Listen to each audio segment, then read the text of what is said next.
Hey guys, welcome back to part 2 of the ultimate guide on the W212 E63. This video is dedicated just to the most popular mods. We're going to be installing them, testing them, and see which one's the best bang for the buck. So you're going to want to stay tuned. All right, so let's go ahead and get started with performance mods, since those are probably the most popular mods you can do to these. And hands down, the best bang for your buck is going to be an ECU tune. Now in my video, I talk about the 3 different kinds of tunes. Now most people agree that the best one you can get is getting your car locally tuned on a dyno by an experienced tuner, and you're going to end up with probably the best result, the best drivability. Now if you're like me, you didn't have a local tuner, so you had to resort to the other 2 options, and of those, mail order tunes are by far the most popular. Now mail order tunes are offered by many different companies. They can be slightly tailored to your car, and they offer good results at a good price. However, in my video, I tried the 3rd method, and that would be the piggyback. Now piggyback tunes seem to be very popular in other platforms like BMW or Alfa or Audi or even Ferrari. Now I tested it up against a mail order tune, and I actually had surprisingly good results. Faster 0 to 60 times, about equal quarter-mile times, a little bit less power in the 60 to 130, but overall, great drivability. They seem to be reliable, and the cool thing about them is you can just instantly switch between tunes or turn it on and off on a whim. 30, 60,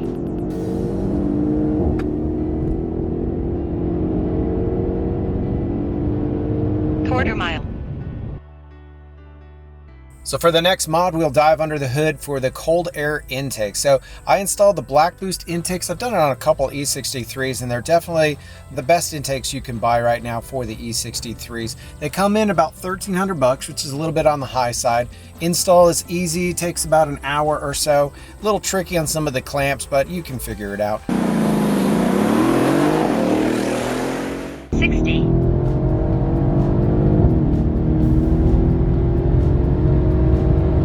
I did some pretty extensive testing in the video and showed that if your car has an ECU tune, that these do have a pretty good gains in both the 0 to 60, quarter mile, and 60 to 130. However, if your car is bone stock, you're going to be a little disappointed because these do not add any gains whatsoever to a bone stock ECU car. I have a theory that I've climbed just from working on these cars for almost 4 years now, is that the intake and exhaust seem to be completely adequate to make the factory horsepower and performance figures. And so if you're really not changing the ECU, there is not a lot of gains to be had on intake and exhaust. Now for the next mod, we're going to dive underneath the car and address the exhaust, particularly the downpipes. Now downpipes are very popular for a lot of different reasons. There are 2 choices, catted or catless downpipes, and you can choose based on if you're going to use this for off-road use only, wink wink. Prices range usually between $700 and probably $2,000. These I had made custom, and they were actually only $700. You can see the forum for a link. Install is a little bit more in-depth than the intake. However, it is still very doable on the ground with just some jack stands or ramps. Basically, remove the old downpipes, install the new ones. The hardest part by far is going to be those O2 sensor wire. Now, obviously, if you install catless downpipes, you're going to have a check engine light, or you're going to need a tune to get rid of the trouble engine code. My catted downpipes have no issues whatsoever, no check engine light. So I did some extensive testing on these, both again with a tuned car and a stock ECU car, and I did notice gains on both, but again, like the intake, a lot more significant gains if your car is already tuned. Now, unlike the BLACKBOOST intake, these actually do provide a benefit whether you're tuned or not for sound. They increase the sound probably by about 10%. They also make this wonderful exhaust thud when you shift in manual mode that just sounds so amazing. So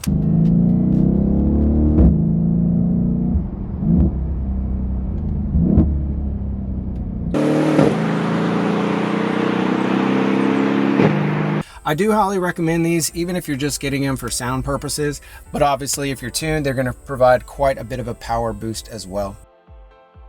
Now for the next mod, we're going to stick with exhaust, but go around to the back of the car to address the muffler. So a lot of people are looking for ways to increase sound without making it obnoxious, and the goal of the muffler mod was simply to retain the stock appearance for either warranty or resale or personal preference, but still get a little bit more AMG sound out of it. And so, yes, some people delete the resonators, some people delete the mufflers. This mod is actually very popular with lots of other platforms like Corvettes and stuff. They've been doing this for years. Essentially, you're just removing the sound deadening material from the muffler. And the other perk to this one is it is free. So inside every muffler, there is usually fiberglass and a perforated pipe. Basically, you seal up the perforations with a clamp, put it all back together, and your sound goes up. So now, while the cell phone may not convey the exact difference in volume, in person, it's definitely about a 10% increase in sound while keeping that classic AMG tone and completely stock appearance.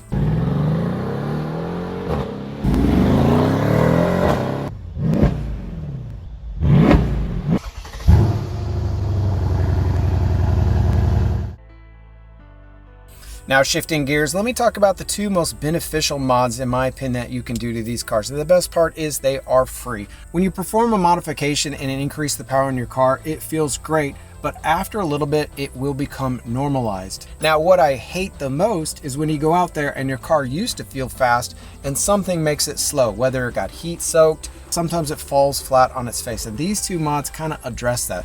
So in my part 1 of the free mods, we talk about the heat pump and how Mercedes designed the intercooler pump that circulates the fluid in your heat exchanger system. So Mercedes actually, to save energy or whatever, designed the pump to turn off when the temperature's below about 110 degrees. Now what that means is sometimes your car will feel fast when the pump is on, other times your car will just fall flat on its face because the intake air temperature is just way too hot.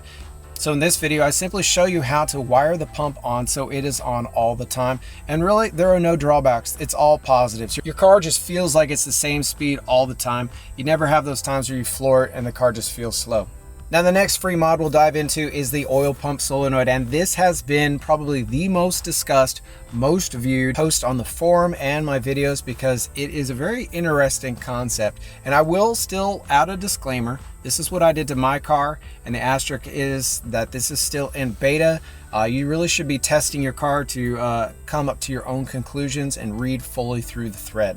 Now, we'll kind of summarize what I said in the video. Essentially, Mercedes bean counters got involved in this engine, and in order to save a few drops of fuel, they installed an oil solenoid that dumps half of the oil back into the pan, thus reducing your oil volume and pressure to half of what it is normally. So essentially it has normal pressure and it has low pressure. So when the car is at idle or below 3,500 RPM, you're running half volume, half pressure oil, reduced essentially. And when you go above that, it kind of jumps up and goes to a normal oil pressure. Now, while I did still say this is in beta, a lot of people have tried it, and every single person that has tried it has reported better shifting, smoother running engine, quicker warm-up times, and overall, the idea of this is that it fully lubricates your engine so you don't have engine failures. Now, there are a lot of desk jockeys out there that have criticized it. I encourage you to go and read the thread and look at all the research that everybody has done and make your own decision.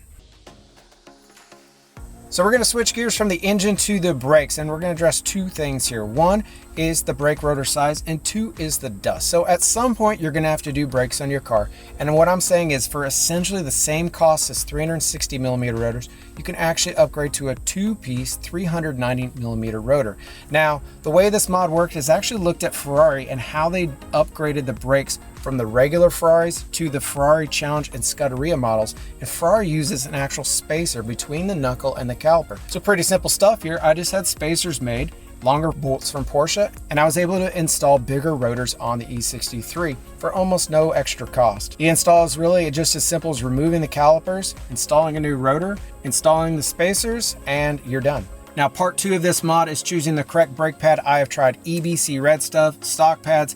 I ended up on a recommendation from a friend trying Power Stop Z23 pads, and I am super happy with them.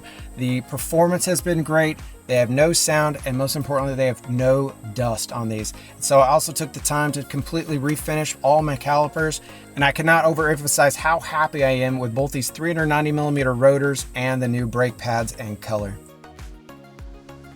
So from brakes, we're going to go into the trunk and address the sound system in this car. So my first E63 had the B&O $5,000 audio system in the car, and it sounded pretty good. The new one only had HK, but no worries. I was able to make my HK system sound considerably better than my B&O just by adding a spare trunk sub.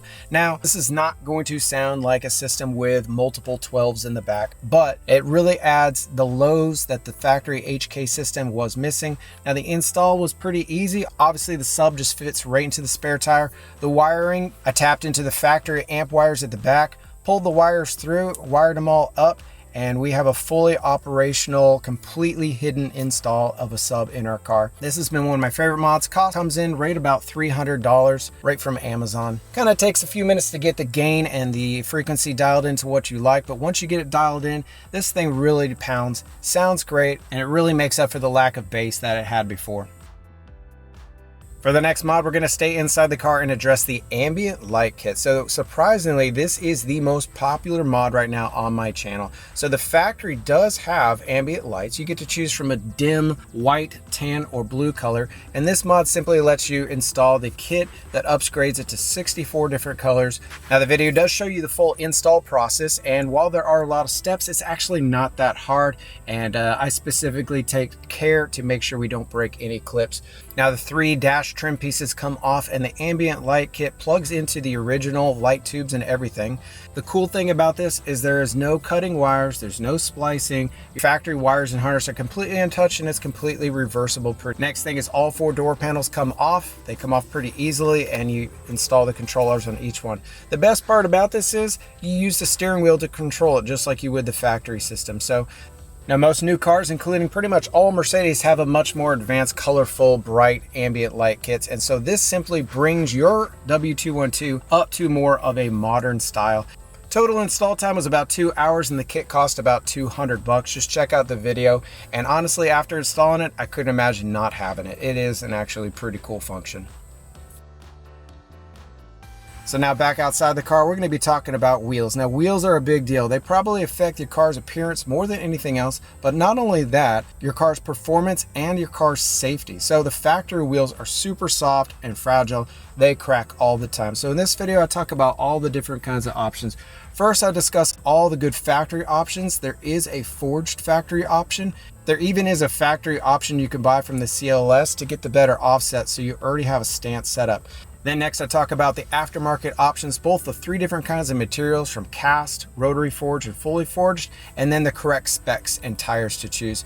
There's a lot of good choices out there, a lot of good brands, and in this video I show you my current setup. I tell you all my specs, my tire sizes, my offsets, and even show how these are 8.5 pounds lighter each, which actually translate into lower 0 to 60 times.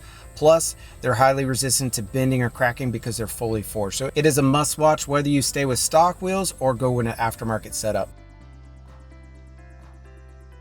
So now for the next 2 mods, we're going to be talking about suspension and spacers. Specifically, if you have stock wheels, you might want to run spacers because for some reason the factory likes to place those wheels so far inboard like a Winnebago. Now we all prefer to have our wheels lined up pretty flush with the fender, so spacers are the best option, but there is a right way and a wrong way to do it. In this video I described the whole process of measuring what size spacers you want, how to install them, and making sure you get a high quality wheel bolt so you're safe. Now part B of getting your car stance correctly is to address the suspension. So in this video, I show you how to swap out the front springs in order to get your car at your desired ride height.